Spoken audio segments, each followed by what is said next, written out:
dia a todos e a todas. Iniciaremos agora o terceiro dia do minicurso, ofertado no contexto do programa de pós-graduação em Direito e no Instituto de Relações Internacionais da Universidade de Brasília, com financiamento da CAPES, apoio da Embaixada, apoio da Finutec, e com tradução simultânea aqui pelo Zoom. Então, agradeço a presença de todos e de todas para mais esse dia de evento. Então, hoje o tema será Direito Internacional da Biodiversidade. Então, será a continuidade da aula de ontem, né, iniciada ontem, e, claro, no primeiro dia também. Então, queria agradecer mais uma vez a professora Sandrine Marjan Dubois, que dará continuidade à aula, ao minicurso agora.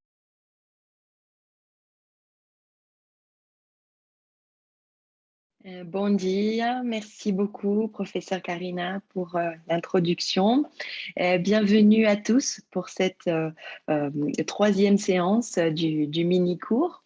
Comme je vous l'ai indiqué hier, aujourd'hui, nous allons poursuivre la présentation du droit international de la biodiversité et demain matin, nous nous concentrerons sur les aspects au croisement des questions de biodiversité, de climat et d'océan.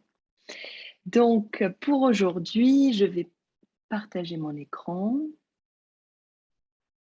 Voilà.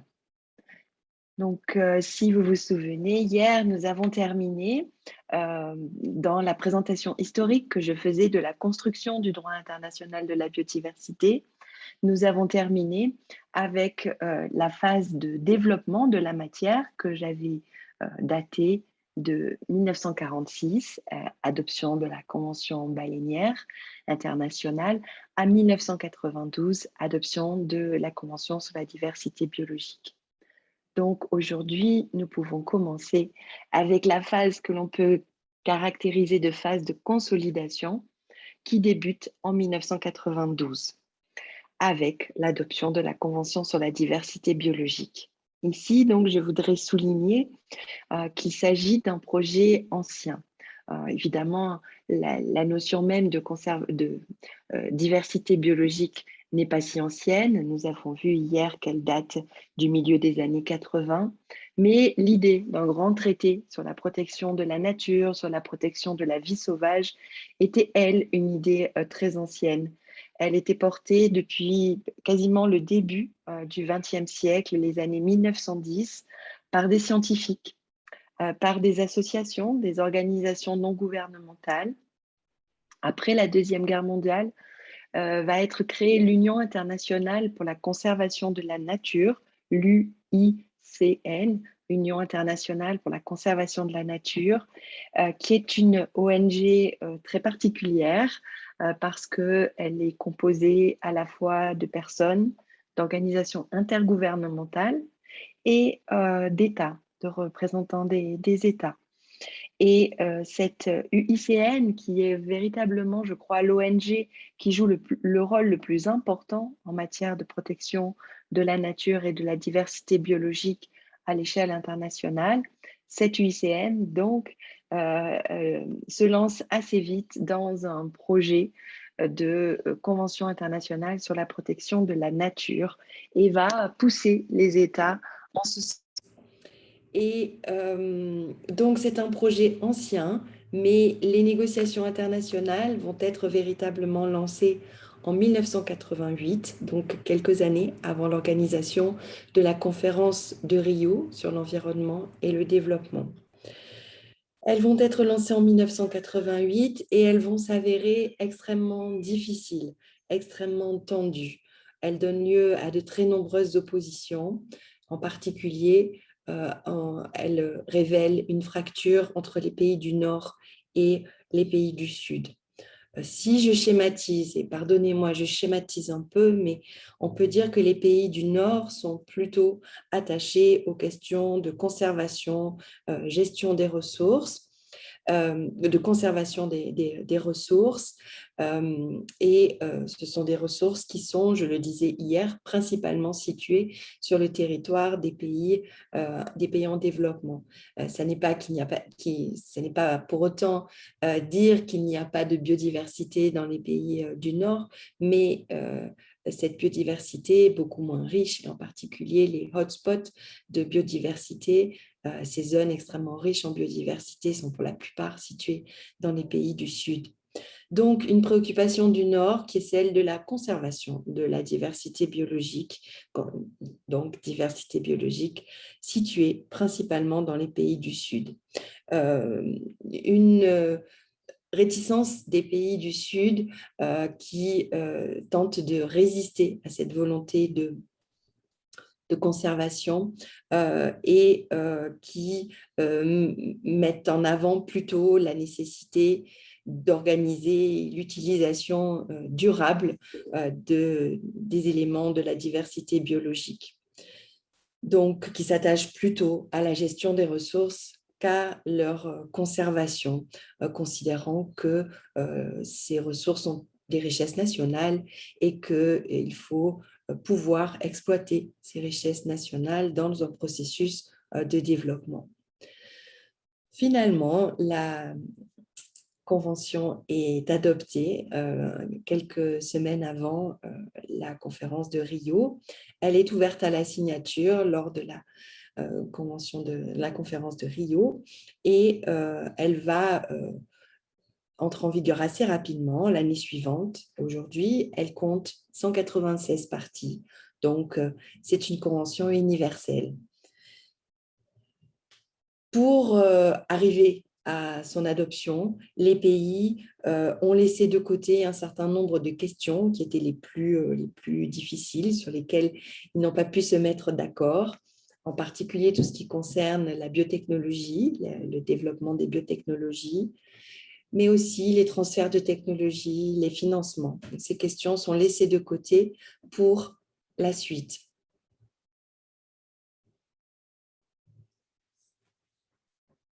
Ce qui est intéressant de noter du point de vue de cette convention, c'est qu'il s'agit, si on peut dire, d'une convention chapeau, en ce sens que c'est une convention qui vient recouvrir comme un chapeau tout l'édifice conventionnel constitué des conventions préexistantes qu'on a entrevues hier. On a vu qu'elles étaient nombreuses. C'est la seule convention internationale qui est à la fois complète dans son objet, c'est-à-dire qu'elle couvre les espaces, les espèces, les relations entre les espaces et les espèces. Elle couvre la biodiversité, on peut dire sauvage, mais aussi la biodiversité domestique. Elle s'attache à la conservation in situ, c'est-à-dire dans les milieux naturels, mais aussi à la conservation ex situ, dans des conservatoires, dans des zoos et des centres de conservation de la biodiversité. Donc, elle est complète dans son objet et c'est aussi une convention qui est universelle et comme je l'indiquais. Et donc, c'est vraiment la seule à avoir cette double caractéristique d'avoir un objet extrêmement large et complet et d'être universelle quant aux parties qui l'ont ratifiée.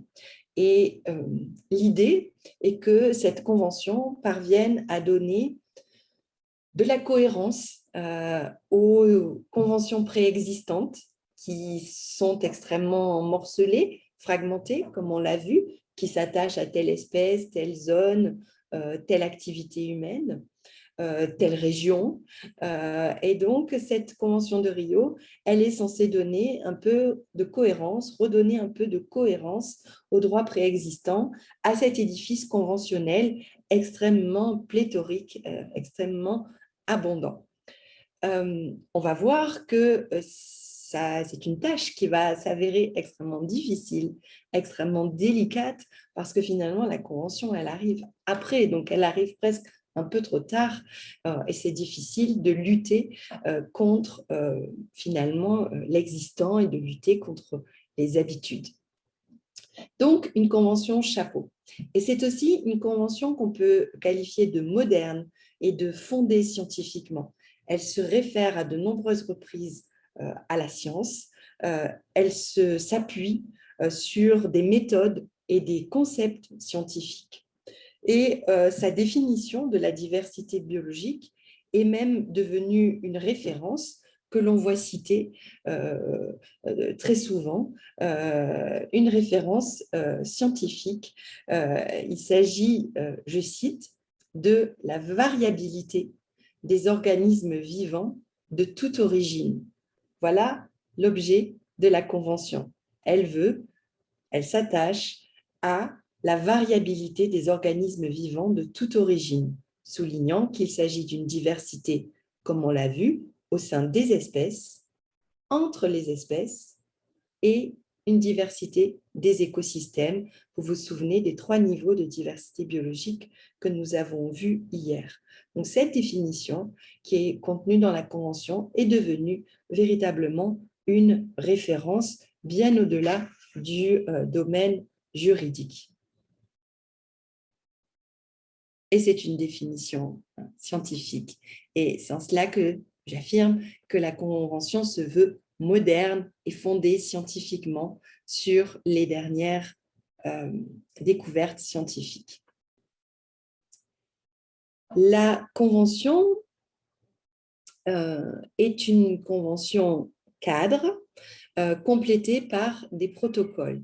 Donc, on l'a déjà vu lundi matin, je le rappelle, une convention cadre est un premier traité qui est adopté dans un domaine et qui est destiné à poser un cadre institutionnel en créant des institutions, la COP notamment, en l'occurrence, mais aussi un secrétariat, un organe expert. Donc, un cadre institutionnel, mais aussi un cadre juridique, un cadre normatif, en posant un certain nombre de principes et d'objectifs. Mais une convention cadre n'est qu'une première étape dans un processus normatif et elle a vocation à être complétée par de nouveaux traités qu'on appelle des protocoles à la convention cadre. Et ces protocoles à la convention cadre sont bien des traités distincts, c'est-à-dire qu'un État qui est parti à la convention cadre n'est pas automatiquement parti au protocole. Les États doivent suivre à nouveau un processus pour entrer dans le protocole, devenir partie au protocole. En revanche, on ne peut pas être partie à un protocole si on n'est pas déjà parti à la convention cadre. Donc, il y a des liens très forts entre la Convention et ses protocoles. Et quand on parle, par exemple, de la COP, la réunion de la COP sur la biodiversité, c'est une réunion durant laquelle se tiennent à la fois la COP sur la biodiversité, mais aussi les COP des protocoles. Évidemment, pas au même moment, mais dans la journée, alternent les COP. Ça n'est pas la même COP parce qu'il n'y a généralement pas une identité de partie entre la Convention et les protocoles.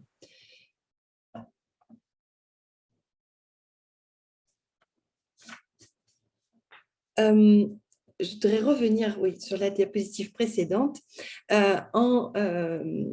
que j'avais sautée et qui est importante parce que cette diapositive montre quel est l'objectif de la Convention sur la diversité biologique.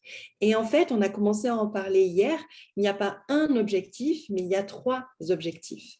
C'est un triple objectif qui est posé dans la Convention sur la diversité biologique. Donc, je lis la disposition de la Convention. Les objectifs de la présente Convention sont la conservation de la diversité biologique, premier objectif, l'utilisation durable de ces éléments, deuxième objectif, et le partage juste et équitable des avantages découlant de l'exploitation des ressources génétiques, notamment grâce à un accès satisfaisant aux ressources génétiques et à un transfert approprié des techniques pertinentes, compte tenu de tous les droits sur ces ressources et aux techniques, et à un financement adéquat. Et grâce à un financement adéquat. Ce triple objectif, il est très important et il est aussi très intéressant. On voit que les parties ne se sont pas mis d'accord sur un, mais sur 3 objectifs, et que ces 3 objectifs ne sont pas hiérarchisés, ils sont exactement mis au même plan, alors même qu'ils peuvent être conflictuels. En particulier, la conservation de la diversité biologique peut entrer en conflit avec l'utilisation de ces éléments, même en ajoutant le terme de durable. Donc quand on lit cette disposition, on voit très bien quelles ont été les négociations, notamment entre les pays du Nord et du Sud, pour aboutir à ce compromis qui pose ces 3 objectifs. Des pays du Nord et des pays du Sud qui avaient en la matière des agendas différents. Et ce triple objectif de la Convention va quand même être assez problématique, notamment dans les premières années de la Convention, parce que les parties vont avoir du mal à se mettre d'accord sur la marche à suivre, sur les priorités. En réalité, ces questions-là, cette question des priorités, cette question de la marche à suivre, ces questions-là n'avaient pas été tranchées en 1992. Donc, il va falloir de nombreuses années pour que la Convention arrive à être articulée autour de priorités. C'est un processus que l'on va voir. Donc, voilà, un triple objectif et cette Convention cadre complétée par des protocoles et principalement 2 protocoles. Le premier a été adopté en 2000, c'est le protocole de Cartagena sur la prévention des risques biotechnologiques.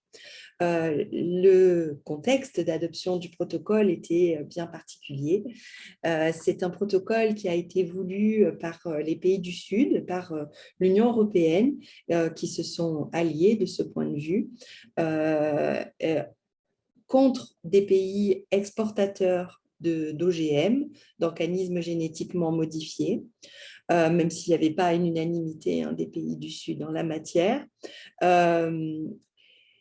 Donc, l'idée de ce protocole était, il s'appelle protocole sur la prévention des risques biotechnologiques, mais c'était principalement de réguler le commerce international des OGM et en particulier de permettre aux États de pouvoir s'opposer à l'entrée sur leur territoire d'organismes génétiquement modifiés et d'organismes vivants génétiquement modifiés.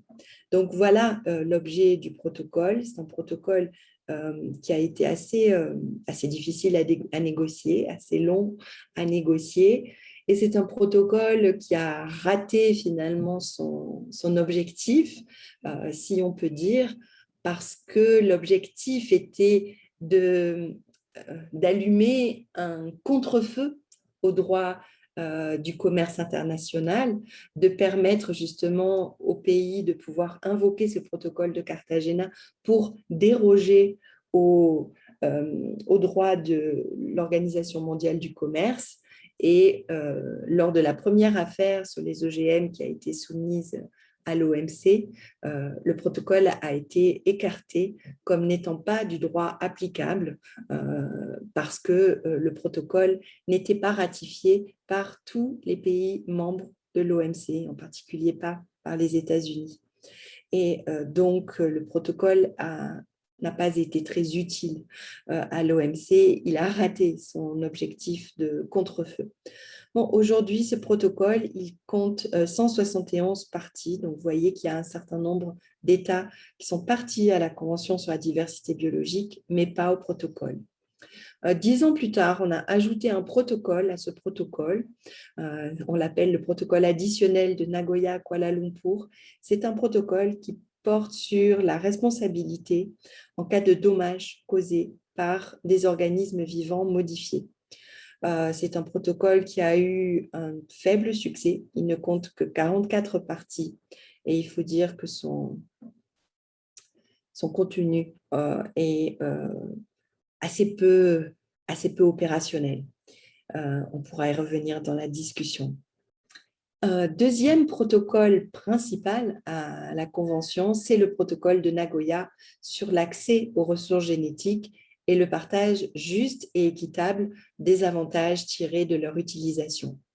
Ce protocole, donc, date de 2010 et c'est le protocole qui se veut être un instrument de lutte contre ce qu'on a appelé la biopiraterie, c'est-à-dire le pillage des ressources génétiques dans certains pays, sans aucune contrepartie, ni pour le pays, ni pour les communautés autochtones et les communautés locales.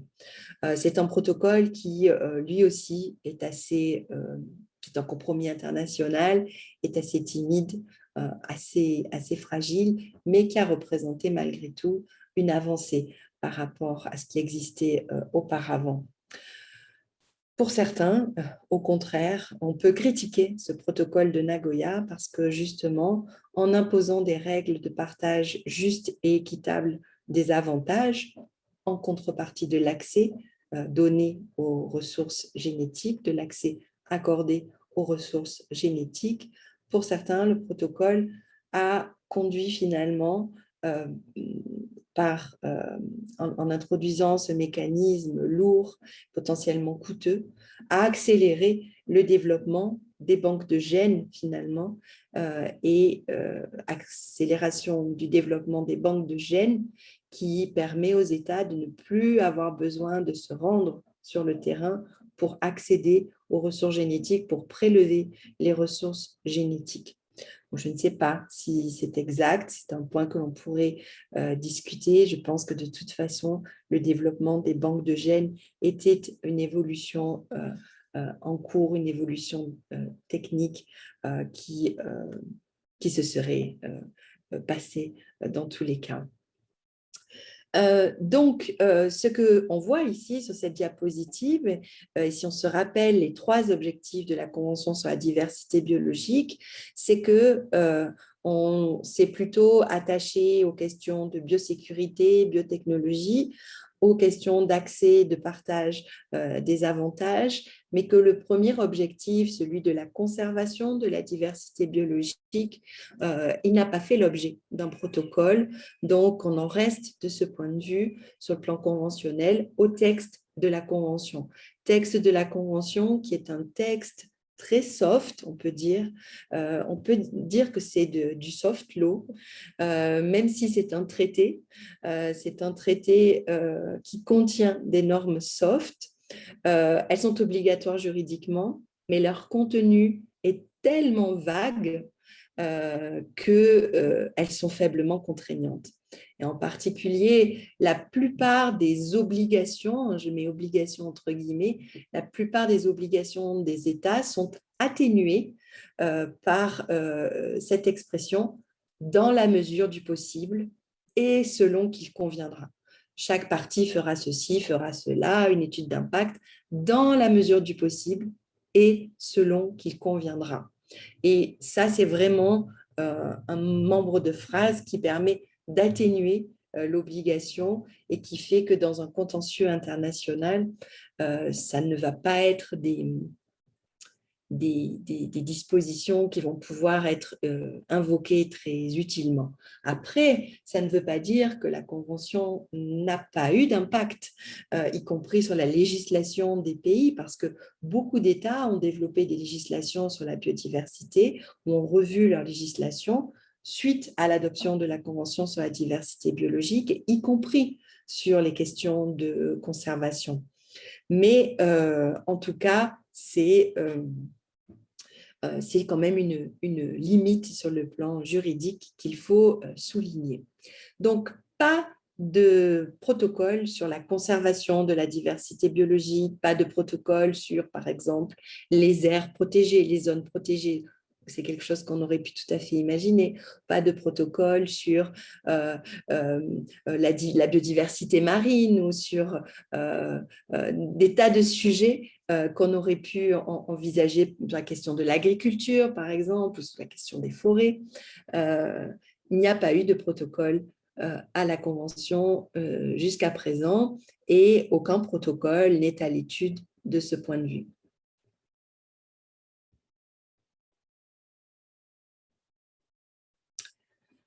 Alors,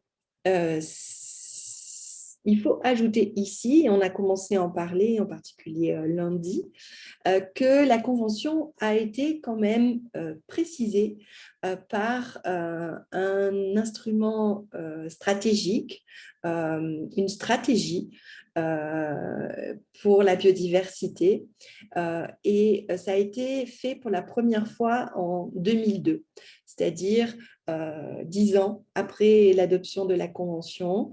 On se rend compte que la Convention rencontre des problèmes d'application, que son effectivité est quand même assez faible, et donc les parties décident d'adopter une première stratégie. C'était lors d'une réunion qui a eu lieu à La Haye, et avec un objectif qui est d'assurer d'ici 2010, donc 8 ans plus tard, une réduction significative de la perte de diversité biologique. Assurer d'ici 2010 une réduction significative de la perte de biodiversité. Donc, c'est l'objectif principal de cette première stratégie. Donc, vous voyez qu'il y a une date butoir. On se dit qu'on va se retrouver en 2010 pour faire le point et se demander s'il y a eu une réduction significative. Après le terme de réduction significative, il reste un terme un peu ouvert. Ça n'est pas chiffré, cette réduction significative. Et de toute façon, c'est difficile à chiffrer puisque, je vous l'indiquais hier, la biodiversité est finalement largement incommensurable. Donc, réduire de manière significative la perte de biodiversité, sachant qu'on ne s'accorde pas sur l'état de la biodiversité, sur des chiffres qui reflèteraient l'état de la biodiversité en 2002, c'est de toute façon assez difficile. Donc, cette première stratégie est adoptée en 2002. En 2010, lors de la conférence de Nagoya, la COP10, les parties se retrouvent, elles font le point, et plusieurs rapports indiquent que la réduction significative attendue n'a pas eu lieu, et donc la COP décide de négocier une nouvelle stratégie, un nouvel outil stratégique, et ce sera les objectifs d'Aichi, qui sont donc adoptés en 2010 lors de la COP 10. C'est la décision 10.2, la deuxième décision de la 10e COP, qui adopte ces objectifs d'Aichi. Il y a 5 buts principaux et qui sont déclinés en 20 objectifs. Vous avez ici, sur la diapositive suivante, les 20 objectifs, le sujet des 20 objectifs. C'est une approche qui me semble tout à fait intéressante. Et ces objectifs, ils doivent être mis en œuvre, et en particulier, un outil pour les mettre en œuvre, c'est l'outil qui est indiqué à l'article 6 de la Convention. Il s'agit des NBSAPS en anglais, et des SPANB en français, je ne sais pas en portugais, des stratégies et plans d'action nationaux pour la biodiversité. Donc, c'est un outil qui est évoqué à l'article 6 de la Convention. Et lorsque la COP adopte ces objectifs d'Aichi, elle va considérer que l'outil de mise en œuvre à l'échelle nationale, l'outil, pourrait-on dire, de déclinaison à l'échelle nationale de ces objectifs, ce sont les NBSAPS, les stratégies et plans d'action nationaux pour la biodiversité. Ces stratégies et plans d'action nationaux doivent refléter les objectifs mondiaux. Alors, à quoi cela a-t-il servi? Est-ce que cela a marché? Donc, c'est la question qu'on se pose maintenant. Il est indéniable que cette stratégie, cette nouvelle stratégie, cette approche stratégique avec la définition d'objectifs stratégiques, elle a bien permis un recentrage des activités conventionnelles.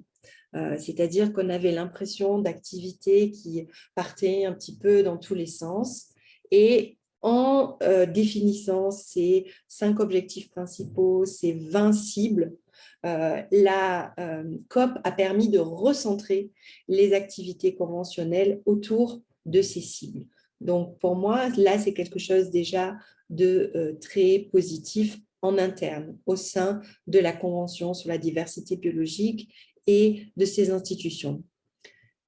Mais ce cadre va avoir également un impact à l'extérieur. En particulier, en 2013, le Programme des Nations Unies pour l'environnement va l'appuyer comme étant un cadre politique mondial essentiel pour inverser la tendance actuelle à l'appauvrissement de la diversité biologique et au déclin des services fournis par les écosystèmes. Un cadre politique mondial essentiel.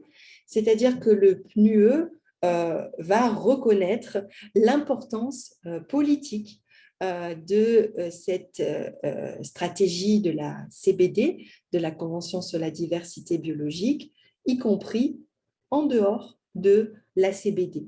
Donc ça, c'est quand même un élément aussi très important. Mais ça ne s'arrête pas là, puisque le cadre va être repris, les objectifs vont être repris par la plupart des conventions sur la biodiversité comme étant des objectifs poursuivis par la Convention. Ça va être le cas de la Convention de Ramsar, ça va être le cas de la Convention sur les espèces migratrices, de la Convention CITES. La plupart des conventions qui portent sur la biodiversité et qui donc préexistaient à l'adoption de la CBD largement, vont finalement se ranger derrière ces objectifs. C'est-à-dire que ces objectifs deviennent des objectifs communs finalement à toutes les conventions sur la biodiversité.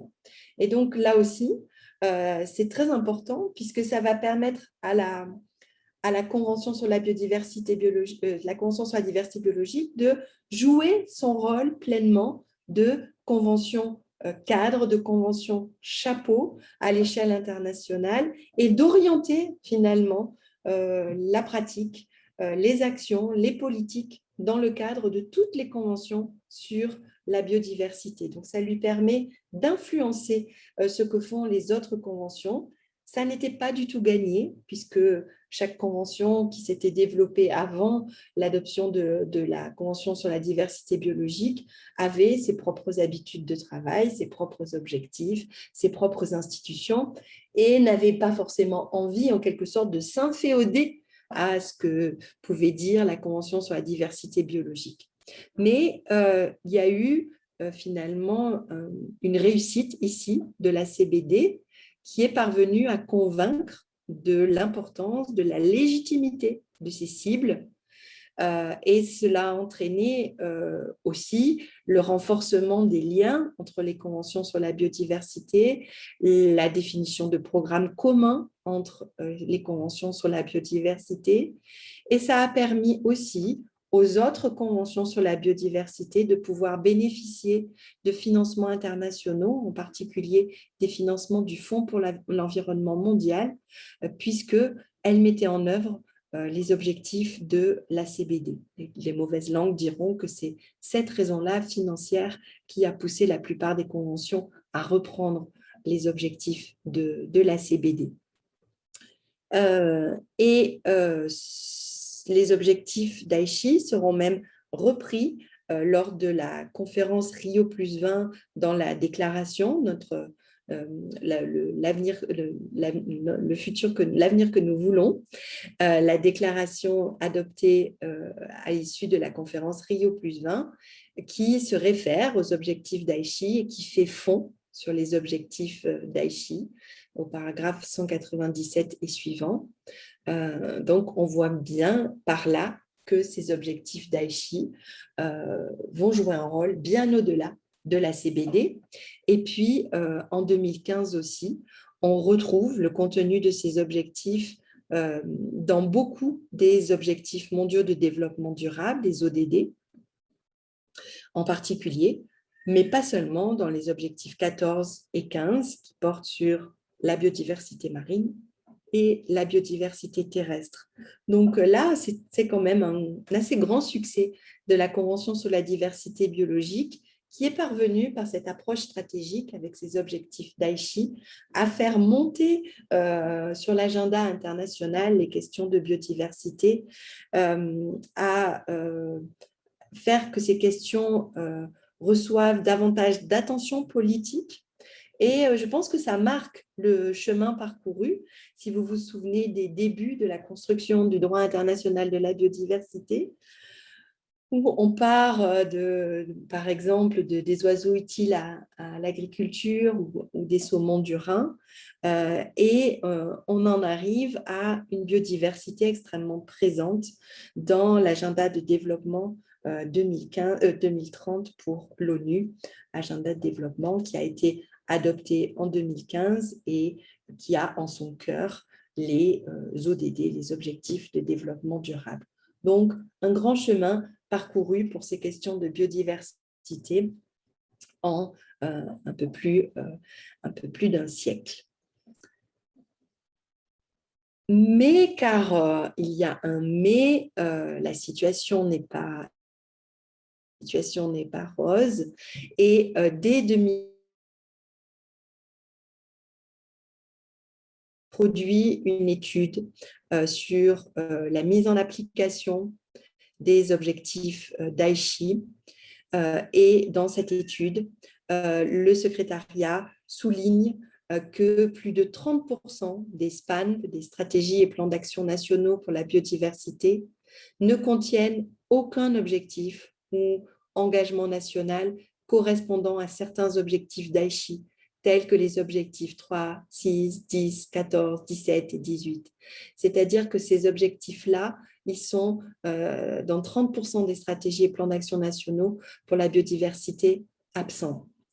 Deuxième conclusion de cette étude, la majorité des objectifs et ou des engagements nationaux qui figurent dans les SPAN sont moins élevés que les objectifs d'Aichi correspondants ou ne couvrent pas tous leurs éléments. Les objectifs nationaux définis à ce jour ont un caractère plus général que les objectifs d'Aichi. Donc, deuxième, peut-on dire, déception, bien souvent, quand les objectifs d'Aichi sont traduits dans le droit national, en particulier dans les SPAN, ils sont moins ambitieux, ils sont plus généraux, ils ne couvrent pas tous les éléments. Donc là où on pouvait au contraire s'attendre à ce que nationalement, ces objectifs soient précisés. Mais c'est tout le contraire, ils sont au contraire plus généraux, moins précis en droit national qu'à l'échelle internationale. Et l'étude conclut, il est peu probable que la somme des engagements nationaux additionnels corresponde à l'échelle et au niveau d'ambition des objectifs d'Aichi mondiaux.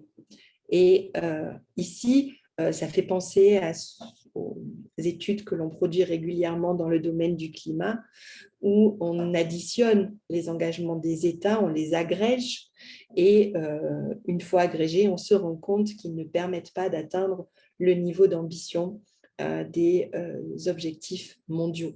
Même chose donc dans le cadre de la biodiversité, où on a ces stratégies et plans d'action nationaux pour la biodiversité nationaux, et une fois qu'on les additionne, on se rend compte que, additionnés, ils ne permettent pas d'atteindre les objectifs d'Aichi. Donc, le niveau d'ambition est insuffisant.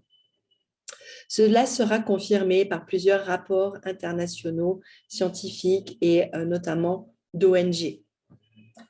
Cela a été confirmé plus récemment par les conclusions d'un document que vous pouvez trouver sur Internet et qui est bien fait, qui est intéressant. Il s'agit du rapport sur les perspectives mondiales de la diversité biologique. C'est un rapport qui est produit régulièrement dans le cadre de la Convention. Donc là, c'était le cinquième GBO, qui a été produit donc en 2020, l'année dernière, et qui précise, donc voilà ces conclusions, qu'au niveau mondial, aucun des 20 objectifs n'a été pleinement atteint, bien que 6 d'entre eux soient en partie réalisés, 6 objectifs qui sont un petit peu mieux lotis que les autres, mais quand même, aucun des 20 objectifs n'a été pleinement atteint. 11% des pays déclarent qu'il n'y a eu aucun progrès significatif et 1% qu'ils s'éloignent de l'objectif. L'alignement nationaux sur les objectifs d'Aichi pour la biodiversité est plutôt faible en ce qui concerne la portée et le niveau d'ambition.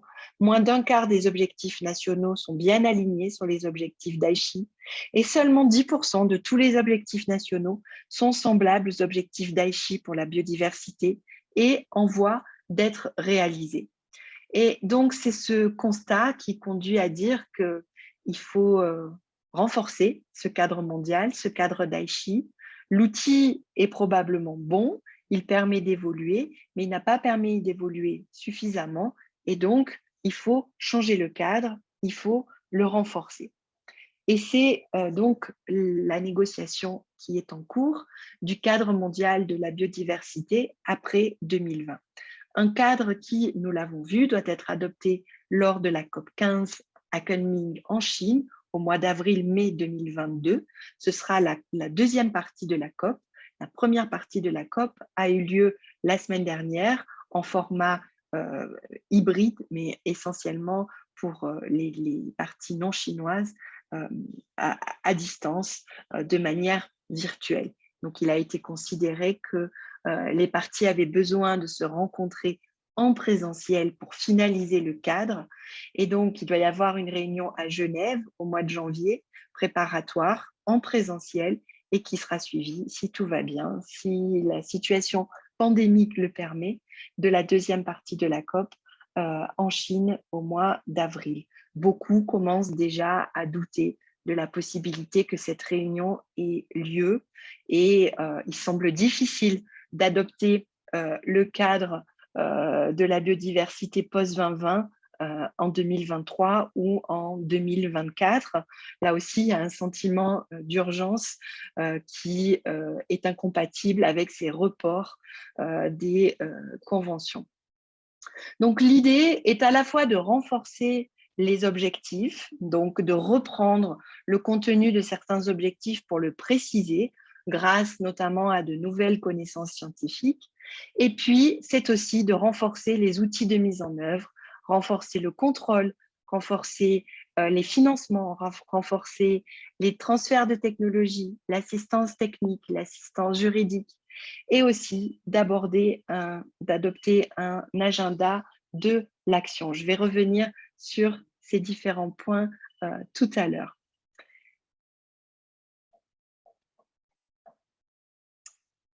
Et quoi d'autre? Donc, dans cette phase de consolidation, depuis 1992, que s'est-il passé? Que va-t-il se passer dans les années qui viennent? Après donc l'adoption de la Convention de Rio, on assiste d'une part à la poursuite de développements régionaux avec l'adoption de conventions régionales. Je vous donne un ou deux exemples. Par exemple, une convention interaméricaine sur les tortues marines qui a été adoptée en 1996. Ou en Afrique, la convention de Maputo, la nouvelle convention africaine pour la conservation de la nature et des ressources naturelles. C'était en 2003. C'est une convention qui vient d'entrer en vigueur. On assiste aussi à l'adoption de protocoles, à des conventions qui étaient déjà existantes, mais pour l'essentiel, l'édifice semble quand même relativement complet. Si ce n'est qu'ont été lancées des négociations sur la biodiversité marine dans les zones situées au-delà des limites de la juridiction nationale. Ce sont les fameuses négociations BBNJ, on va y revenir également. Et puis, j'ai mis autre avec un point d'interrogation parce que périodiquement sont proposées de nouvelles conventions internationales qui pourraient être des protocoles à la Convention sur la diversité biologique ou qui pourraient être des conventions régionales. En particulier, il n'y a pas de convention internationale sur les sols, qui sont un peu les grands oubliés du droit international de l'environnement, même si existe quand même la Convention des Nations Unies sur la désertification qui s'intéresse beaucoup aux sols, mais pas à tous les sols. De même, il n'y a toujours pas de convention internationale sur les forêts. il n'y a rien sur l'agriculture, alors que la connexion agriculture, biodiversité et même, pourrait-on dire, climat est aujourd'hui essentielle dans la transition environnementale. Il n'y a pas non plus de convention universelle sur l'étude d'impact.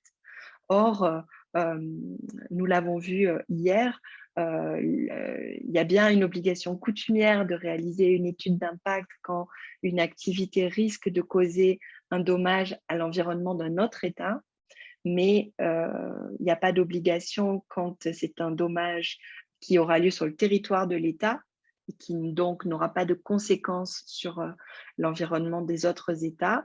Et puis, il y aurait place pour un outil spécifique qui précise comment doit être menée une étude d'impact sur la biodiversité en particulier.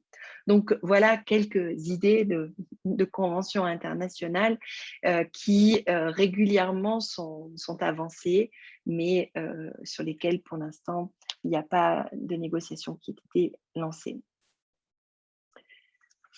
On aboutit, on l'a évoqué à plusieurs reprises, à un paysage qui est un paysage extrêmement fragmenté que j'ai essayé de formaliser avec ce petit dessin qui nous montre donc en noir au centre la CBD avec ses protocoles et son protocole au protocole, et donc qui est au centre, qui est au cœur, mais vous voyez en vert d'autres conventions de protection de la nature préexistantes, la convention de Bonn, les espèces migratrices, la convention de Ramsar, les zones humides d'importance internationale, la convention de l'UNESCO sur le patrimoine mondial, la CITES sur le commerce, le programme de l'UNESCO MAB, qui n'est pas une convention, qui est un programme, c'est pour ça que je l'ai mis en vert clair. Vous voyez aussi des instruments en bleu en bas qui portent plutôt sur la mer. Vous voyez en violet le droit du commerce international, le droit international des droits de l'homme, le droit international de la propriété intellectuelle, les banques multilatérales de développement, tous ces corps de règles et d'institutions, tous ces régimes ont des impacts forts sur la biodiversité. Les conventions régionales en orange et le droit de l'Union européenne qui est bien spécifique. En jaune, tout ce qui peut être normes privées comme les certifications, par exemple forestières, mais ça peut être aussi certifications marines comme le Marine Stewardship Council, ou donc toutes ces actions qu'on pourrait dire infranationales qui sont aussi menées pour la biodiversité et qui jouent parfois un rôle très important. En gris, le traité de la FAO sur les ressources phytogénétiques. En bleu turquoise, en bleu clair, l'IPBES, le GIEC de la biodiversité. En rouge, le régime du climat, celui de la désertification, qui ont bien sûr des impacts sur la biodiversité. Au début, j'avais commencé à faire des flèches pour montrer les liens entre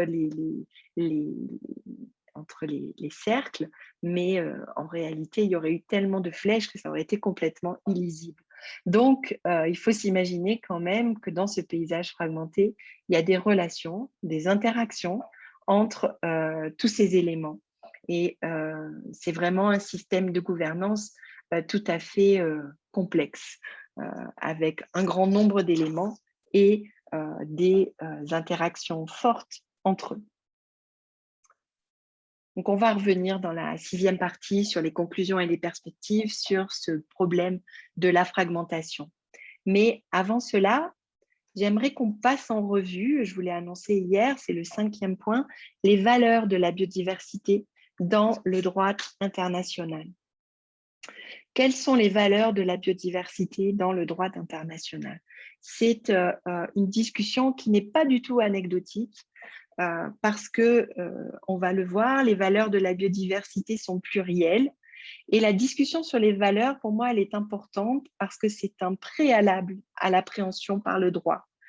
Pourquoi on protège la biodiversité? On la protège parce qu'elle a de la valeur, des valeurs, et les valeurs qu'on lui reconnaît peuvent influencer la manière, le comment on la protège. Donc, ces valeurs, elles sont plurielles, elles reflètent tantôt l'anthropocentrisme, tantôt le biocentrisme, c'est-à-dire que tantôt elles sont tournées vers l'homme et l'utilité pour l'homme, tantôt elles reflètent plutôt une valeur intrinsèque de la diversité biologique qui est protégée en elle-même et pour elle-même. Mais il faut quand même bien dire que dans l'ensemble, les systèmes juridiques et le droit de l'environnement, c'est un droit qui protège l'environnement étant ce qui environne qui? L'homme. J'ai indiqué ici ce qu'a dit la Cour internationale de justice en 1996.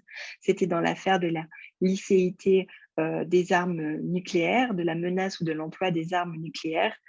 Cette phrase me semble tout à fait symptomatique puisque la Cour nous dit « L'environnement n'est pas une abstraction, mais bien l'espace où vivent les êtres humains et dont dépendent la qualité de leur vie et leur santé, y compris pour les générations à venir. » Donc la Cour, là, ici, dit, attention, l'environnement, c'est pas une abstraction, c'est quelque chose de concret, c'est quelque chose d'important, c'est important pour les êtres humains, la qualité de leur vie et leur santé, mais elle dit aussi par là, l'environnement, c'est pas les petites fleurs, les petits oiseaux, non, non, c'est quelque chose d'important pour les êtres humains. Donc c'est vraiment quand même très symptomatique d'une approche centrée sur l'homme, anthropocentrée, qu'on retrouvait déjà dans la déclaration de Stockholm, dans le paragraphe 5, je l'ai relu récemment, et je me suis dit, ah oui, quand même, les hommes sont ce qu'il y a de plus précieux au monde.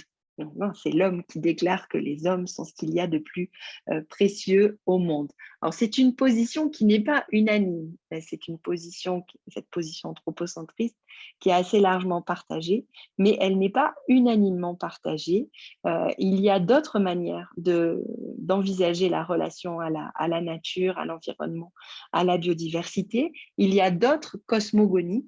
Je pense qu'il faut y voir l'influence occidentale et très certainement ici le droit international est encore à déconstruire, à décoloniser. C'est une discussion qu'on pourrait avoir. Donc des valeurs qui sont plurielles dans les textes. Donc encore une fois, les valeurs, pour moi, la reconnaissance des valeurs, elle est importante parce qu'elle a une fonction performative. C'est-à-dire que le droit fait advenir, il consacre, il produit, il promeut. C'est-à-dire qu'en reconnaissant une valeur, je promeus aussi une certaine conception, je fais advenir une certaine conception. De ce point de vue, il y a une évolution historique qui reflète l'évolution des conceptions, avec dans un premier temps une valeur instrumentale, parfois très stricte, reconnue à la biodiversité, une timide valeur patrimoniale, une valeur intrinsèque dans des instruments plus récents, et puis un retour actuel de la valeur instrumentale. Alors, dans les premiers textes, la valeur instrumentale, elle était assez nette. On a déjà discuté de la Convention pour la protection des oiseaux utiles à l'agriculture. Bon, c'est une vieille convention, c'est une convention qui date de 1902. C'est une convention qui n'a aucun sens sur le plan écologique parce qu'elle fait la distinction entre les oiseaux utiles à l'agriculture, donc essentiellement les oiseaux insectivores, les oiseaux qui mangent des insectes, et donc qui sont des aides aux agriculteurs de ce point de vue, et les oiseaux qui ne sont pas utiles à l'agriculture, qui sont considérés comme étant des nuisibles.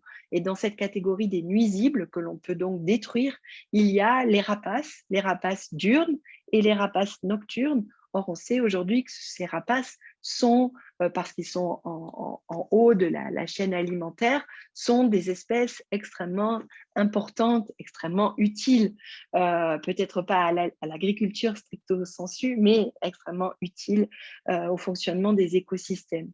Donc ici, dans cette convention, la valeur instrumentale, elle est claire, elle est explicite, elle est assumée et elle est très stricte. On la retrouve aussi, je vous le disais, cette valeur instrumentale dans la Convention pour la réglementation de la chasse à la baleine en 1946, où l'objectif n'est pas de protéger les baleines, mais d'organiser leur chasse durable, que cette chasse puisse durer le plus longtemps possible. Et enfin, la Convention de Ramsar relative aux zones humides d'importance internationale, qui est intéressante parce que elle donne une valeur instrumentale à la protection des zones humides. On les protège parce que ce sont des zones humides. Donc, c'est bien des zones humides qui sont importantes pour l'homme. Donc, c'est bien une valeur instrumentale, mais c'est une valeur élargie, une utilité élargie parce que ça peut être une utilité qui est reconnue comme étant aussi une utilité scientifique, une utilité culturelle. Donc, c'est beaucoup plus large que la stricte convention baleinière ou la convention sur les oiseaux utiles à l'agriculture. Certains textes donnent aussi une valeur patrimoniale à la biodiversité. C'est quelque chose qui est assez vrai en droit national, où la biodiversité va être souvent reconnue comme étant un patrimoine de la nation, un patrimoine de l'État, mais ça a été plus difficile à l'échelle internationale parce que c'est quelque chose qui fait peur aux États, notamment la notion de patrimoine commun de l'humanité entraîne certaines réticences, réticences des pays du Sud qui préfèrent que soit reconnue leur souveraineté sur leurs ressources naturelles et veulent se prémunir d'une ingérence des pays du Nord dans la gestion de leurs ressources naturelles, mais réticence aussi finalement des pays du Nord qui se disent que la reconnaissance patrimoniale pourrait entraîner l'exigence de financement ou d'assistance particulière forte et donc ils ne sont pas forcément très favorables. Donc il y a assez peu de textes qui reconnaissent cette valeur patrimoniale. C'est le cas malgré tout de la Convention de l'UNESCO concernant la protection du patrimoine mondial culturel et naturel. Elle porte sur des sites exceptionnels, donc ils sont peu nombreux. Ils sont reconnus comme étant le patrimoine mondial de l'humanité tout entière, mais la Convention insiste sur le fait que c'est la responsabilité de l'État territorial d'abord de les protéger, en premier chef, dit la Convention. Donc, c'est bien un patrimoine mondial de l'humanité tout entière, mais leur gestion, leur conservation, elle repose sur la responsabilité de l'État territorial. Donc, manière de concilier les exigences des uns et des autres et de respecter la souveraineté de l'État. Il y a ensuite, en 1983, l'engagement international sur les ressources génétiques qui a reconnu ces ressources comme étant un patrimoine commun de l'humanité. Mais en 2001, il a été remplacé par le nouveau traité de la FAO sur les ressources génétiques. Et ce nouveau traité, au contraire, précise les droits souverains des États sur les ressources génétiques. Il ne parle plus de patrimoine commun, mais voit dans la conservation des ressources génétiques une préoccupation commune. Enfin, la discussion est en cours dans le cadre des négociations BBNJ. Vous savez que dans la Convention de Montego Bay, la zone et ses ressources sont reconnues comme étant patrimoine mondial de l'humanité, mais on parle ici des ressources minérales, la Convention le précise. Donc, quid des ressources biologiques, quid des ressources biologiques qui sont au fond des mers ou qui sont dans la colonne d'eau au-dessus. La négociation est en cours de ce point de vue. Même dans la Convention sur la diversité biologique, certains ont voulu que soit introduite la notion de patrimoine commun de l'humanité. Ça a été refusé. Et il est simplement dit dans le préambule que la conservation de la diversité biologique est une préoccupation commune de l'humanité. S'agissant maintenant de la valeur intrinsèque qui peut être reconnue à la diversité biologique, je vous donne deux exemples. C'est la Charte mondiale de la nature qui a été adoptée par l'Assemblée générale de l'ONU en 1982 et qui nous dit « Toute forme de vie est unique et mérite d'être respectée, quelle que soit son utilité pour l'homme, et afin de reconnaître aux autres organismes vivants cette valeur intrinsèque. L'homme doit se guider sur un code moral d'action. » Donc, reconnaissance de la valeur intrinsèque dans un texte extrêmement moderne. Ce n'est pas une convention internationale, c'est une déclaration internationale qui a été adoptée par l'Assemblée générale de l'ONU.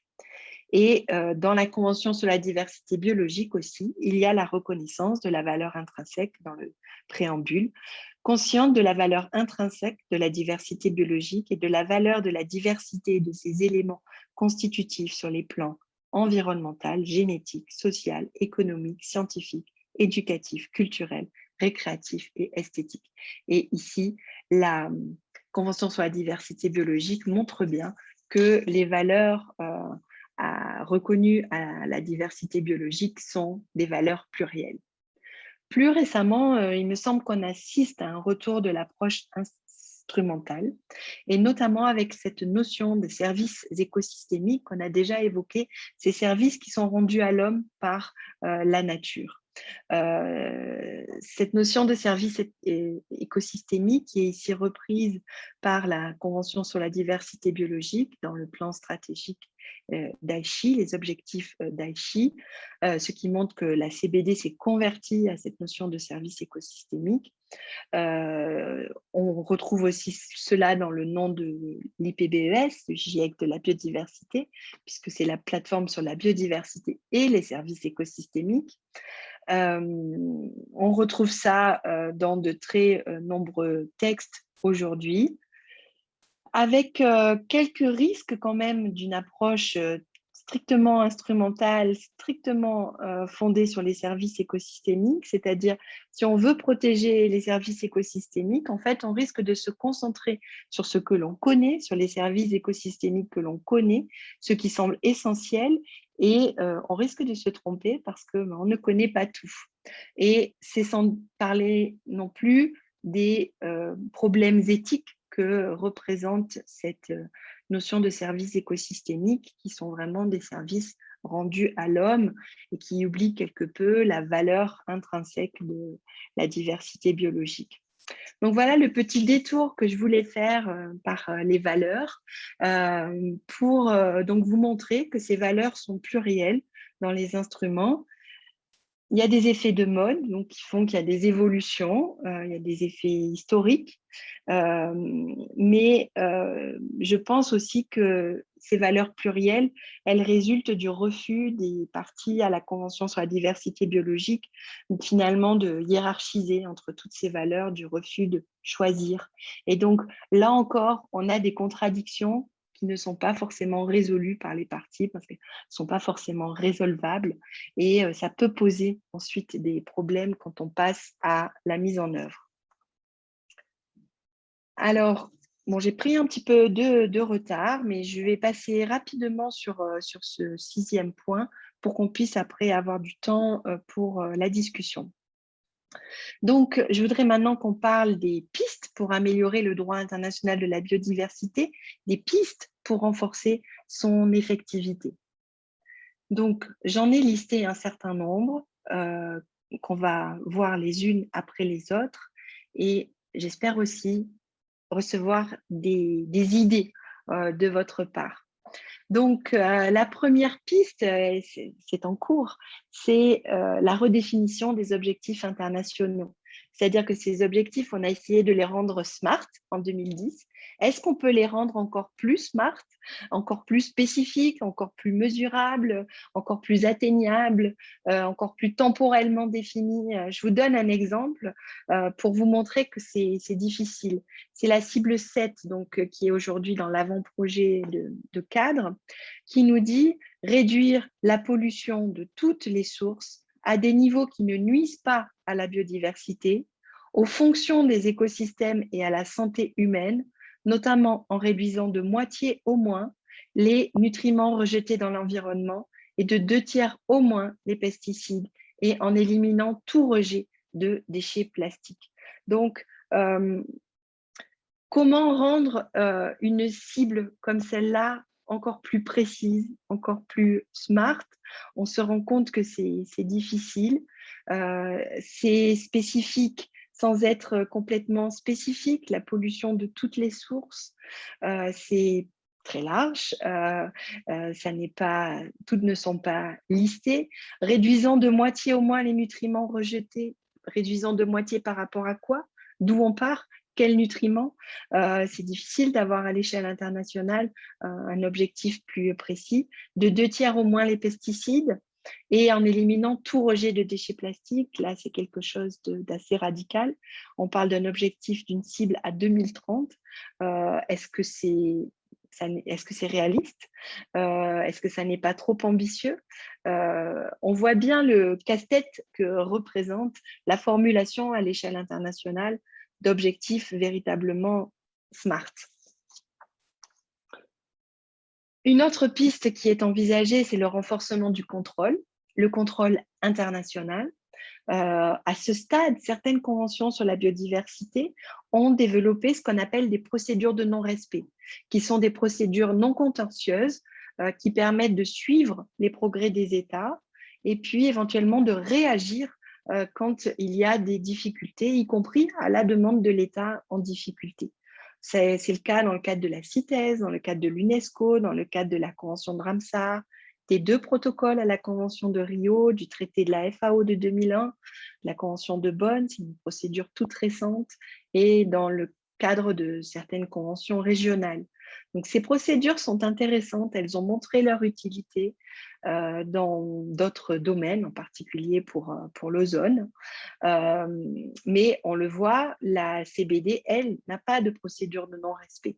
Et ça n'est peut-être pas opportun qu'elle ait véritablement une procédure de non-respect parce que les obligations sont tellement vagues qu'il faut peut-être inventer autre chose. Et c'est ce que les parties essaient d'inventer.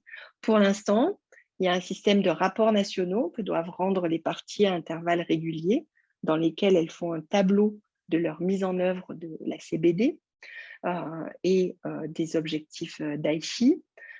Et puis, plus récemment, a été mis en place un mécanisme d'examen volontaire par les pairs, qui aujourd'hui est testé en phase pilote et qui pourrait être repris et appliqué dans la décennie qui vient pour contrôler la mise en œuvre du nouveau cadre mondial.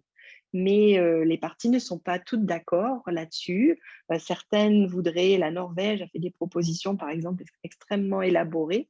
Certaines voudraient un mécanisme d'examen fort et d'autres parties s'y refusent avec véhémence. Donc, c'est difficile de dire ce qui va sortir du chapeau après la prochaine COP.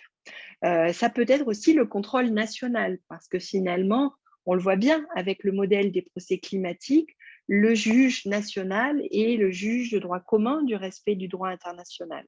Soit qu'il applique directement le droit international, soit qu'il applique le droit national qui met en œuvre le droit international. Et donc, les juges ont ici un rôle important à jouer, mais ce sont des questions assez techniques, ils ne sont pas toujours formés. Donc, il y a un travail à faire ici de ce point de vue, y compris peut-être de mise en relation des juges pour qu'ils puissent être formés à cela. Dans les pistes, il y a évidemment l'adoption de nouveaux traités. Donc, on a déjà parlé des BNG. On n'a pas vraiment parlé du Pacte mondial pour l'environnement, qui était un projet qui est venu de la France, que la France a cherché à promouvoir à l'échelle internationale. Et c'était l'idée d'un pacte mondial pour l'environnement qui viendrait, et comme la CBD sur les conventions sur la biodiversité, qui viendrait être chapeau, mais chapeau de tout le droit international de l'environnement pour poser un certain nombre de principes dans une convention internationale, donc des principes qui acquéreraient par là une portée juridique obligatoire, et en pensant que cela pourrait aider, favoriser la mise en œuvre des autres traités, des autres obligations. C'est quelque chose qui reste à prouver, et dans tous les cas, cette initiative française n'a pour l'instant pas convaincu. Elle a été discutée à l'ONU, mais sans succès. Comme autre piste, on peut penser aussi au renforcement de la coopération régionale. La coopération régionale est un bon niveau d'action en matière de biodiversité, peut-être pour définir des cadres plus précis, plus concrets que le cadre mondial, qui mettent en œuvre le cadre mondial, mais en essayant même d'être parfois plus ambitieux ou plus précis, en tout cas plus adaptés à la région donnée. Il y a aussi dans les pistes le développement de nouvelles approches, en particulier ce qu'on appelle les approches fondées sur les droits. Alors, ça peut être d'abord les droits de l'homme, bien sûr, c'est ce à quoi on pense en premier. Et de ce point de vue, il y a en particulier la jurisprudence de la Cour interaméricaine des droits de l'homme, qui est assez intéressante, qui fait bien la connexion entre droits de l'homme, droits des peuples autochtones et protection de l'environnement et de la nature. Vous connaissez peut-être son avis numéro 23 2017 sur l'environnement et les droits de l'homme. Et cet avis se réfère 19 fois à la diversité biologique. Donc, c'est une dimension qui est très présente dans la vie et il y a vraiment un effort de la Cour de connecter tous ces sujets. Donc, les droits de l'homme peuvent être intéressants parce que ça peut être un outil supplémentaire finalement pour renforcer la mise en œuvre du droit international de l'environnement en général et de la CBD en particulier. Dans les approches fondées sur les droits, on pense aussi aux droits de la nature. Ici, vous savez, plusieurs États ont développé des approches fondées sur les droits de la nature, reconnaissant des droits à des écosystèmes, montagnes, rivières, forêts, en Équateur, en Nouvelle-Zélande, en Colombie, en Bolivie, en Inde, aux États-Unis. Ici, c'est un mouvement qui part des droits nationaux sur lequel le droit international est vraiment en retard. Autant sur beaucoup de sujets, l'impulsion est venue du droit international. S'agissant des droits de la nature, ça ne part pas du droit international, mais ça part véritablement des droits nationaux. Et on peut penser aussi aux droits de l'animal, s'agissant des droits de l'animal ou des droits des animaux. C'est la même chose, le droit international est très en retrait. Les questions de droits de l'animal, elles sont présentes, mais de manière très accessoire. S'agissant de la réglementation du transport, du commerce international, l'affaire des phoques à l'OMC est assez exemplaire de ce point de vue. Ça pourrait être aussi une piste de développement. Parmi les pistes, il y a la question de la défragmentation de la gouvernance internationale de l'environnement. Peut-être qu'on peut garder ça pour demain, puisque ça va vraiment être le sujet de demain. En particulier, j'ai mis les relations climat-biodiversité, mais je pourrais parler des relations climat-biodiversité-océan, biodiversité-agriculture. Il y a vraiment un besoin, effectivement, de défragmenter la gouvernance internationale de l'environnement. Et ici, avant de conclure et pour conclure, je voudrais faire appel à vos idées. Quelles sont vos idées en la matière? Avez-vous des suggestions? Comment voyez-vous ce possible renforcement de l'effectivité du droit international de l'environnement? Qu'est-ce qui est bon dans ce droit international de la biodiversité? Qu'est-ce qui est bien? Qu'est-ce qu'il faut changer? Qu'est-ce qu'il faut améliorer? C'est un travail, je pense, que on doit faire à l'université, cette réflexion qu'on doit mener à l'université, mais aussi en dehors de l'université. Et c'est ce que je voudrais garder maintenant pour notamment la discussion.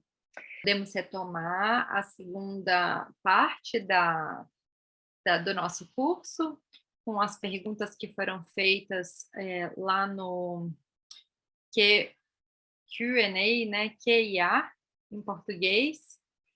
Eu acho que eu vou fazer a leitura das perguntas diretamente, depois eu copio as perguntas lá no chat para que todos e todas tenham acesso às perguntas, certo? Eu vou ler e depois já copio.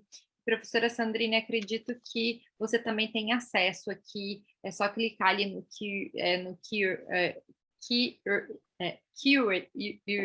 né, Questions and Answers, que você também pode ler as perguntas, mas a maioria está em português, então a tradução vai ser bastante útil, a tradução aqui do EN.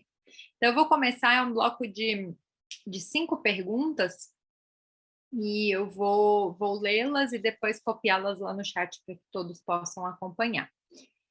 A primeira pergunta foi feita pelo Vicente Martins, e ele pergunta o seguinte: como balancear a regulação restrição do acesso ao patrimônio genético e o acesso e utilização de dados genéticos públicos, sequências genéticas, utilizados para fins de pesquisas científicas?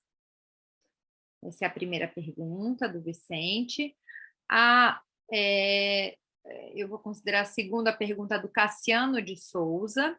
Ela é a seguinte: se não tivermos uma interação mais íntima da academia com a sociedade, será possível conseguirmos, apenas como academia, cobrar as questões sobre as ações dos governos sobre a biodiversidade? Essa é a segunda questão. Terceira questão, participante anônimo. Quando a professora falou sobre a Convenção de Ramsar e sobre o caráter de importância internacional daquelas áreas listadas na Convenção para especial proteção, o termo área protegida me lembrou sobre as áreas protegidas em tempo de conflito. É possível dizer que os Ramsar Sites seriam automaticamente áreas protegidas em tempo de conflito, de modo que não poderiam ser atacados em nenhuma circunstância? A qualificação pela Convenção Ramsar permitiria essa lógica pelo uso do termo área protegida? A pergunta seguinte é da Fernanda Borges. Olá, Fernanda. Ela escreveu em francês, eu vou ler em francês, então, se você puder fazer a tradução para o português, Wendel, eu agradeço. C'est un grand plaisir de vous revoir, même si à distance. Je voulais vous poser la question suivante. S'agissant les normatives ESG, Environment, Social Governance, appliquées par les marchés financiers, je désirais connaître votre opinion. Serait-il un mécanisme effectif ou simplement une méthode en plus de greenwashing? Que pensez-vous? E a última pergunta inserida aqui nesse bloco de perguntas foi feita pela Thaís Coutinho, que é mestranda no CDS aqui da UNB e é aluna da minha disciplina da pós-graduação. A Thaís fez o seguinte questionamento. Meu comentário é sobre as metas do Draft pós-2020 Global Biodiversity Framework, que, de maneira geral, parece ignorar as diferenças nas capacidades dos países em implementar soluções baseadas em ciência e tecnologia necessárias para atingir as metas propostas. Minha dúvida é a seguinte: existe alguma negociação no âmbito da CDB para que o financiamento da implementação dessas metas pelos países em desenvolvimento?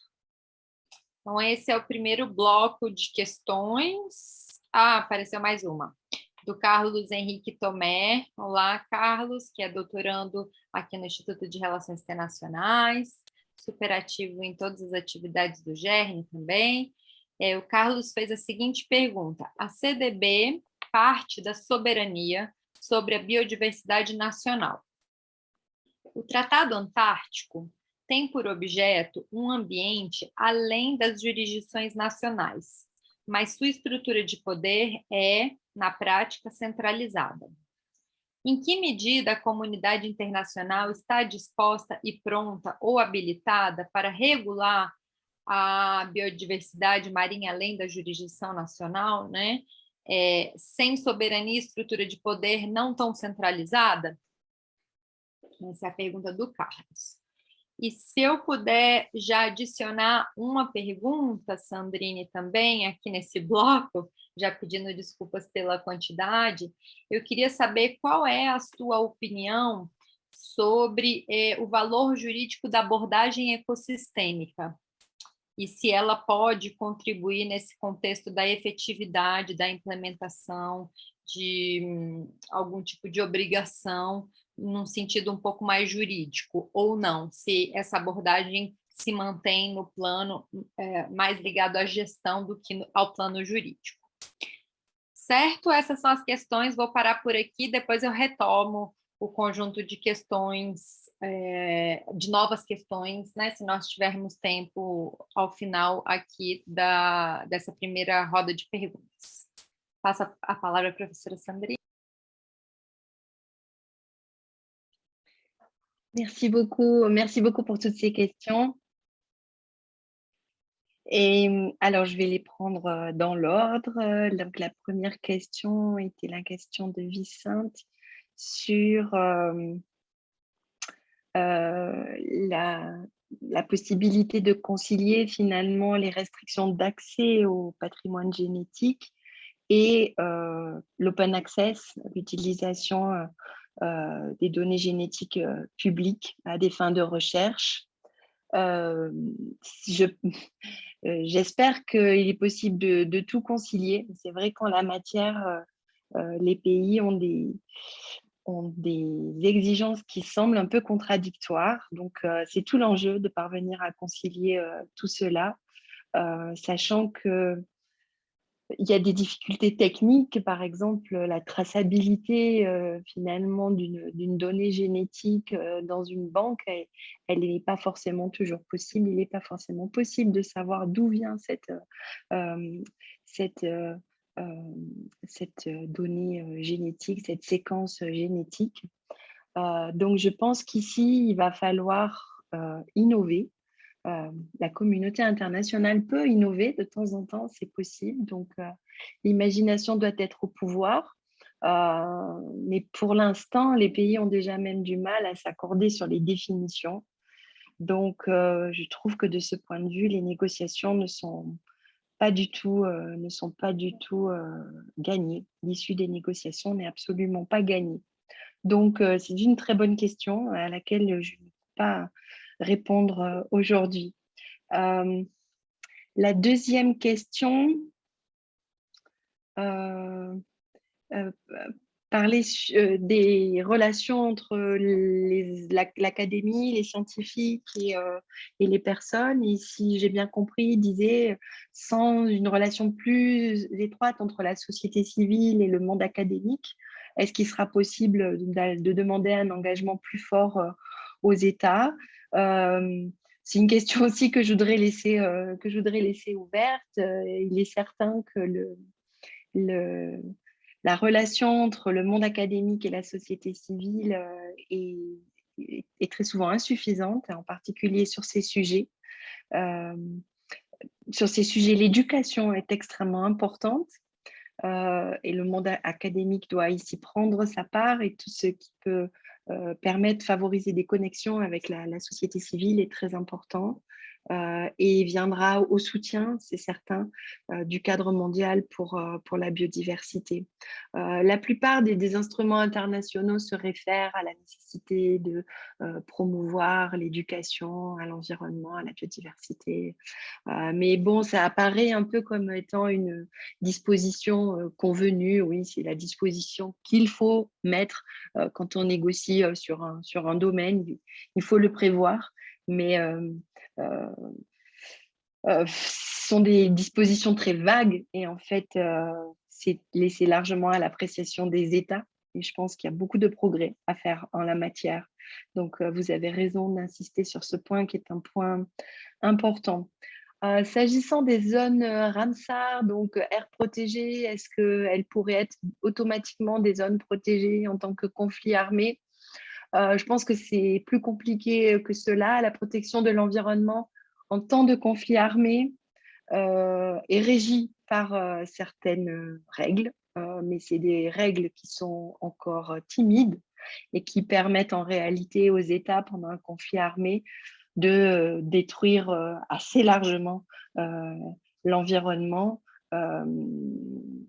Et il y aurait une nécessité de progresser de ce point de vue, de prévoir des règles qui soient plus strictes en cas de conflit armé, que l'environnement soit mieux protégé en cas de conflit armé, parce que dans de très nombreux conflits récents, il y a eu des conséquences très négatives sur l'environnement. Donc, c'est une question qui est actuellement discutée au sein de la Commission du droit international. Je ne sais pas sur quoi cela va déboucher. mais pour avoir un peu réfléchi à ce sujet, les relations entre environnement et conflits armés, je pense qu'il y a une énorme marge de progression là aussi du droit international qui doit impérativement avancer de ce point de vue. Donc, pour répondre à la question, je ne dirais pas que c'est automatique, c'est une bonne idée, mais ça ne correspond pas au droit positif. Euh, pour la question de Fernanda, que je salue, que j'ai aussi plaisir, non pas à voir, car je ne la vois pas, mais j'ai plaisir à communiquer avec vous, Fernanda. J'espère que vous allez bien. C'est une question sur les normes financières. Est-ce que c'est du greenwashing ou est-ce que ça peut avoir des conséquences effectives. Je pense que Fernanda en sait beaucoup plus que moi sur ce sujet, qui n'est pas un sujet que j'ai véritablement étudié. Il me semble que dans certains cas, ces normes représentent des progrès, mais qu'il y a parfois du greenwashing. Voilà, c'est une réponse un peu vague, mais encore une fois, Fernanda, je pense que vous en savez beaucoup plus que moi sur ce sujet. Sur la question de Thaïs, sur les capacités des États dans les domaines scientifiques et technologiques, si je me souviens bien, Thaïs considère que ces capacités différentes des États dans le domaine scientifique et technologique ne sont pas suffisamment prises en compte dans le projet de cadre mondial sur la biodiversité. Je suis d'accord avec Thaïs, ce n'est pas suffisamment pris en compte et il y a eu plusieurs propositions qui ont été faites de ce point de vue lors des dernières négociations à la fin du mois d'août et au mois d'octobre. Ça va être un point clé des négociations parce que il est clair qu'il ne suffit pas de poser des objectifs, même des objectifs SMART. Et il faut aussi prévoir les moyens de mise en œuvre de ce cadre mondial. Et je pense que la CBD a beaucoup péché ici, donc il y a eu beaucoup de lacunes dans les périodes précédentes. Donc, il faut qu'on avance de ce point de vue, donc à la fois sur le plan des financements, où les besoins de financement ont été chiffrés, ils sont énormes. Donc, il faut arriver à trouver ces financements pour pouvoir les mettre en œuvre. Et puis, en termes de capacité d'aide, d'assistance technique également. La CBD ne fait pas rien. Il y a déjà des programmes, des comités, mais elle fait en réalité très peu aujourd'hui. Donc, il faut absolument monter en puissance sur ces sujets. Et si je simplifie, les pays du Nord ont plutôt tendance à dire on pose le cadre et on met en place un mécanisme de contrôle un peu fort. Donc, c'est notamment l'idée norvégienne, un mécanisme, oui, assez fort de contrôle sur ce que font les États. Et les pays du Sud disent non, là, il manque quelque chose. Il manque justement ce soutien aux États, et en particulier aux États qui ont des capacités insuffisantes. Donc, ça va véritablement faire partie du deal final avec un deal entre les objectifs, les financements et l'assistance et le contrôle. C'est comme un triangle. Il va falloir trouver un équilibre entre ces trois pôles du triangle qui satisfassent tout le monde. Ça ne va pas être très facile, mais c'est l'objectif. Ensuite, pour répondre à Carlos donc sur les négociations BBNJ, donc Carlos explique que la CBD finalement confie la gestion de la biodiversité aux États, la biodiversité qui est sur le territoire des États. S'agissant de l'Antarctique, on a un système un peu centralisé. Et s'agissant des BBNJ, comment est-ce qu'on va faire sans souveraineté nationale et sans structure centralisée? Là aussi, il faut trouver un mécanisme, il faut innover. On a innové pour le traité sur l'Antarctique, on peut innover aussi sur les BBNJ. Le projet de traité, enfin les éléments du projet de traité sont à ce jour, il y a des choses assez intéressantes dedans. Donc, je pense qu'on peut avoir espoir. Et je voudrais ici évoquer une technique qui est la technique du dédoublement fonctionnel. Je ne sais pas si vous la connaissez, c'est une technique juridique en droit international qui permet de dire qu'un État peut avoir plusieurs casquettes, en fait. Il peut se dédoubler fonctionnellement. Donc, il peut agir en tant qu'État, en tant que lui, mais il peut aussi agir pour le compte de la communauté internationale. Il peut aussi faire respecter certaines obligations pour le compte de la communauté internationale.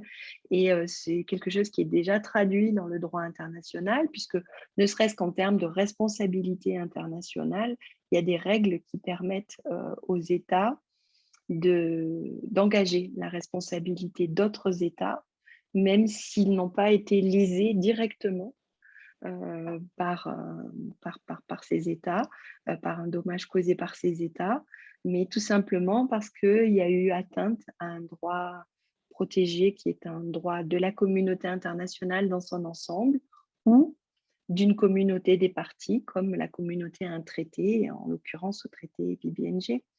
Donc, il y a des possibilités sur le plan juridique, il y a des solutions possibles.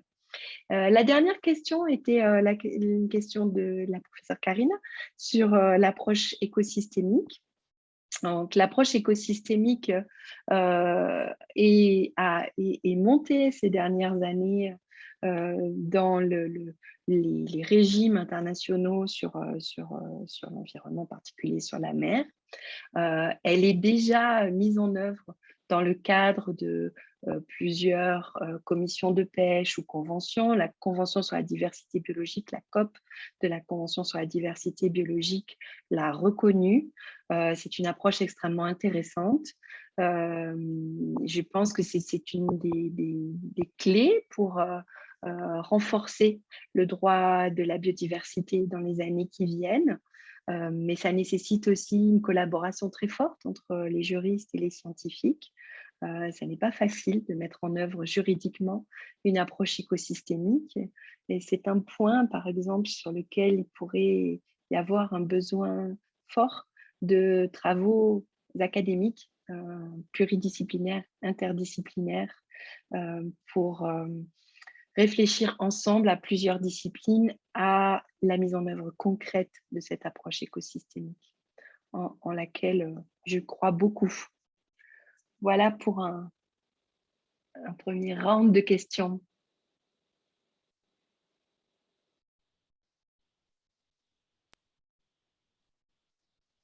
Muitíssimo obrigada, professora Sandrine.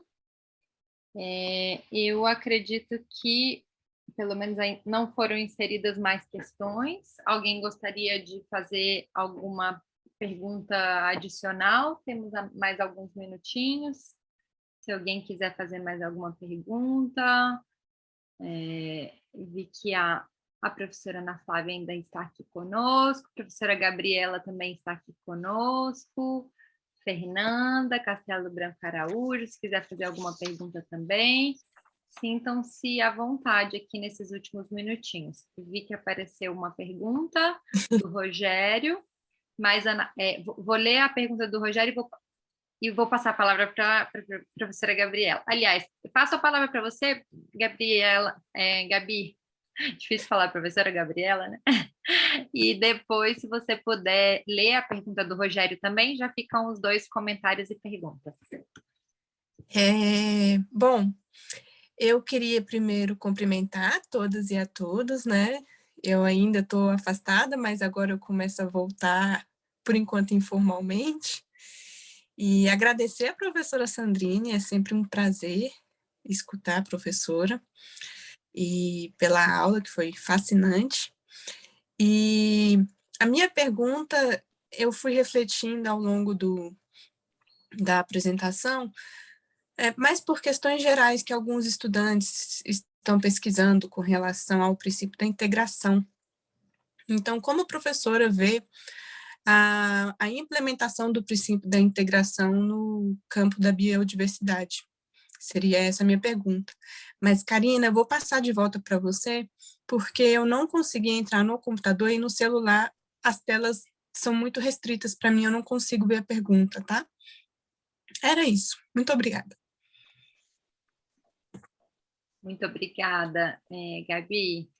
Para quem ainda não conhece, a professora Gabriela também é a co-líder do grupo em Direito, Recursos Naturais e Sustentabilidade, minha super parceira, professora na Faculdade de Direito, e esteve por esse período em licença maternidade, mas daqui a pouco vai retomar mais ativamente, mais formalmente as atividades, né, Gabi? Lentamente, tranquilamente. Eu vou ler, então, a última pergunta deixada pelo Rogério de Oliveira Gonçalves, super participativo, né, Rogério? Todos os dias, muito obrigada. Seguindo a linha da pergunta imediatamente anterior, gostaria de aprofundar um pouco mais na medida em que nas negociações da BBNJ, o modelo da CDB muitas vezes é entendido como o melhor. Qual o seu entendimento para a integração entre os acordos e a jurisdição nacional e internacional?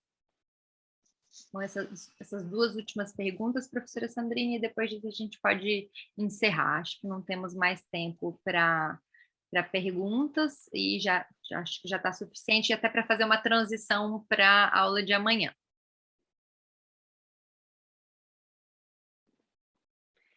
Très bien, merci beaucoup. Alors, d'abord, s'agissant de la question de Gabriela, la professeure Gabriela, que je suis très heureuse de revoir aujourd'hui. En effet, donc c'est une question qui porte sur le principe d'intégration dans le champ de la biodiversité, principe d'intégration qui signifie qu'il ne faut pas considérer les questions environnementales de manière cloisonnée, mais qu'il faut intégrer les questions environnementales finalement dans toutes les politiques et dans toutes les actions. Donc c'est très certainement un principe essentiel dans le droit de l'environnement et s'agissant de la biodiversité également. Et c'est un principe qui est beaucoup plus important dans le projet de cadre de 2020 que dans le précédent cadre, celui des objectifs d'Aichi. Donc c'est extrêmement discuté, hein. En anglais on parle de mainstreaming, c'est discuté et c'est aussi très difficile. C'est un principe qui doit s'appliquer à l'échelle internationale parce que c'est un des moyens finalement de défragmenter cette gouvernance qu'on a vue fragmentée, de faire en sorte que ce principe soit repris et appliqué par d'autres régimes, par d'autres institutions que celles sur la biodiversité, que tous ces régimes, toutes ces institutions intègrent les questions de biodiversité. Ça, c'est quand même assez difficile à mettre en œuvre dans une gouvernance fragmentée. Et de ce point de vue, je pense que les ODD, les Objectifs mondiaux de développement durable, peuvent être un soutien intéressant. Et puis, c'est un principe qu'il faut aussi mettre en œuvre à l'échelle nationale. Donc, ce sont charge aux États de poser ce principe d'intégration dans leur droit national, dans leur stratégie et plan d'action nationaux et plus largement dans tout leur droit national avec des outils particuliers. Je parlais de l'étude d'impact. L'étude d'impact peut être véritablement un moyen de mettre en œuvre le principe d'intégration. Mais il y a sans doute, on le découvre aujourd'hui, beaucoup de choses à faire, ne serait-ce que sur le plan institutionnel. En fait, l'absence d'intégration vient souvent de la fragmentation institutionnelle, des ministères. Donc, il y a aussi de la science administrative et de l'organisation administrative à revoir. Donc, c'est vrai à l'échelle internationale, mais c'est vrai aussi à l'échelle nationale, finalement. Les deux problématiques sont parallèles. En tout cas, ce sont des points qui sont très discutés dans le cadre du projet de cadre mondial et ce sont, c'est vrai, des points tout à fait essentiels. Ensuite, je voudrais répondre à Rogerio sur... alors, je ne suis pas sûre d'avoir bien compris la question, je crois qu'elle a disparu. Ce que j'ai compris, j'espère que c'est ça, c'est une question sur la relation entre les accords internationaux, les instruments internationaux et et les juridictions nationales, en fait. C'est une question sur la conciliation, finalement, des souverainetés nationales et la manière dont le droit international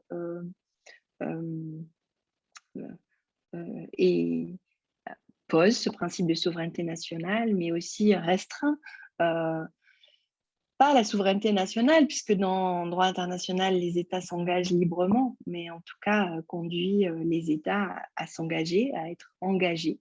Donc, ils s'engagent souverainement, mais après, ils sont engagés. C'est ainsi que ça se passe en droit international. La difficulté, je crois qu'on a dans le contexte actuel, et c'est peut-être à cela que fait référence Rogerio, c'est qu'on a un contexte qui n'est pas très favorable aux engagements internationaux. On est toujours dans une période de crise du multilatéralisme. On est bien loin aujourd'hui de l'élan qu'il y a pu avoir dans la décennie 1990, au cours de laquelle a eu lieu la conférence de Rio et qui a vraiment donné lieu à de grands espoirs, parce que c'était une période durant laquelle on croyait vraiment que le droit international, la gouvernance, l'ONU allait jouer un rôle fondamental et allait pouvoir sauver la planète. On a depuis régressé sur le plan du multilatéralisme. Je crois que c'était aussi une question qui était posée le premier jour à laquelle je n'avais pas eu le temps de répondre. Et donc, on est dans un contexte très négatif, ce qui explique finalement que les choses patinent beaucoup. Et donc, on cherche des moyens d'engager les États finalement autrement. Et ces objectifs mondiaux de développement durable ou ce cadre stratégique sur la biodiversité ou ces contributions nationales dans le cadre de l'accord de Paris, ça représente une évolution des moyens d'engager l'État à l'échelle internationale. C'est encore un peu tôt pour dire si cela va marcher, mais en tout cas, c'est une expérimentation. À certains égards, on peut trouver que c'est plus faible que ce qu'on a pu faire à d'autres moments de l'histoire du droit international. Mais ce qu'on a pu faire à certains moments n'est plus possible aujourd'hui. Par exemple, un modèle du protocole de Kyoto. Donc, il faut expérimenter de nouveaux outils, de nouveaux instruments, de nouvelles approches. Encore une fois, en tant que juriste, aussi en tant que politiste, c'est lié. On doit être très imaginatif, mais je pense qu'on peut l'être. Voilà, merci beaucoup.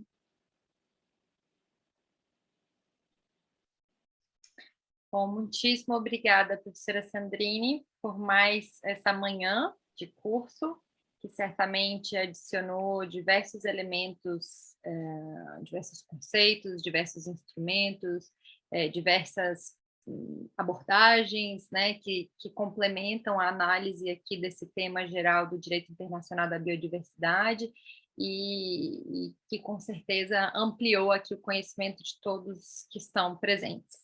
Todos e todas presentes. Muitíssimo obrigada. Eu, então, considero que hoje nós fechamos essa parte geral de Direito Internacional da Biodiversidade e amanhã o tema geral do curso fará uma conexão, dará continuidade, né, ao propósito do curso e fará uma conexão direta entre biodiversidade, clima e a conservação do ambiente marinho e oceano, né, especificamente.